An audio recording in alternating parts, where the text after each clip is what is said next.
what do you think, like, while you're like learning about something, like you think, wow, that happened, and then you learn more about it and you get more into it, and then you go, wait, that's kind of like, that never happened, and like that's a myth. So a later discovery that I had actually that like some people still believe like today. Well, this is a real thing, and I actually had a close friend of mine say this to me once, and I was sort of astounded by it. And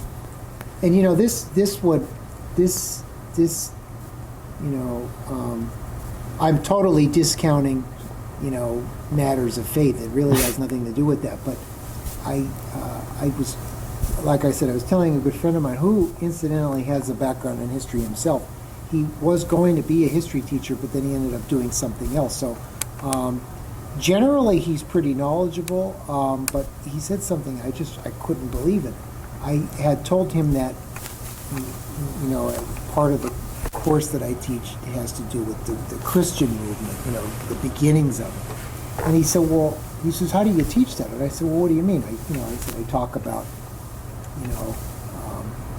the movement as it was founded by Jesus of Nazareth and all that. And he says, but he didn't really exist. It's a myth.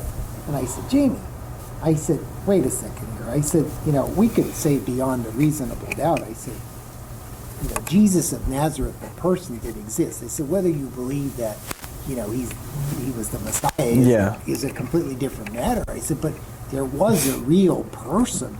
I said, but I said, you're if you don't want to believe the theological aspect of his life, I said, that's fine, everybody, has a right to, but that was probably one of them. I said, I wonder where, and that probably stems from he's just not a religious person. Yeah. So, but...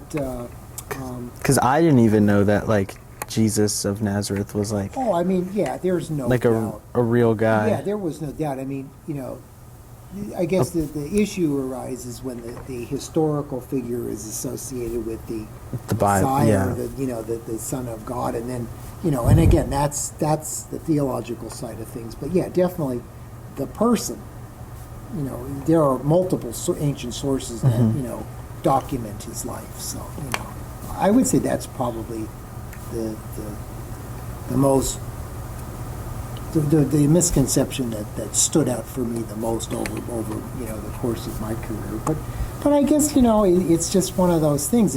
I don't think he ever had the chance to sit down and actually study ancient history. So I'd say probably the lack of study is probably the worst thing that somebody could do. And then after that, formulate opinions based on relatively little or no knowledge. Yeah. So.